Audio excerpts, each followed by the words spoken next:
Hi అండి. ఇవాళ కోడిగుడ్ల కూర ఎలా చేసుకున్నామో తెలుసుకుందాం.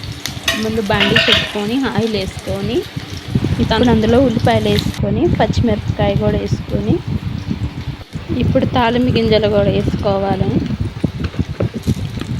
తాలింపు గింజలు వేసుకున్నాక ఎండుమిరపకాయ కూడా వేసుకొని అటు ఇటు కలిదిప్పుకొని ఉల్లిపాయలను కొంచెం మెరగా వచ్చేటట్టు వేసుకోవాలి.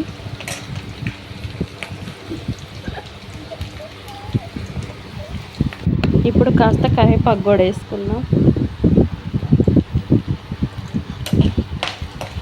ఇప్పుడు అవన్నీ కొంచెం వేపుకున్నాక ఉల్లిపాయ ఎర్రగా అయ్యాక టమాటా ముక్కలు కూడా వేసుకుందాం.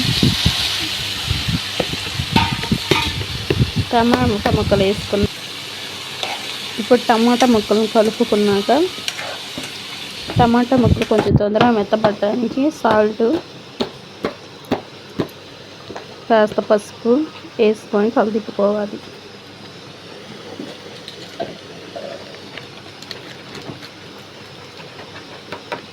ఇప్పుడు టమాటా ముక్కలు పసుపు వేసుకొని కలిదిప్పుకున్నాక ఇప్పుడు కాస్త టమాటా ముక్కలు మెత్తబడ్డాక దాంట్లో కారం కూడా వేసుకోవాలి. కారం వేసుకొని కలిదిప్పుకున్నాక ధనియాలు, అల్లం, వెల్లుల్లి కలిపి చేసుకున్న పేస్ట్ని కూడా వేసుకొని కలుపుకోవాలి.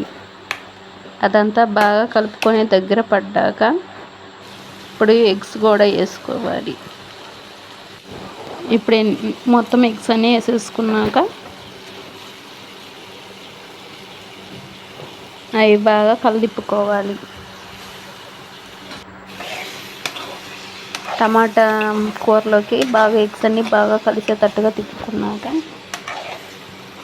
కాస్త ఏగనియాలి. ఇప్పుడు కూర బాగా మగ్గాక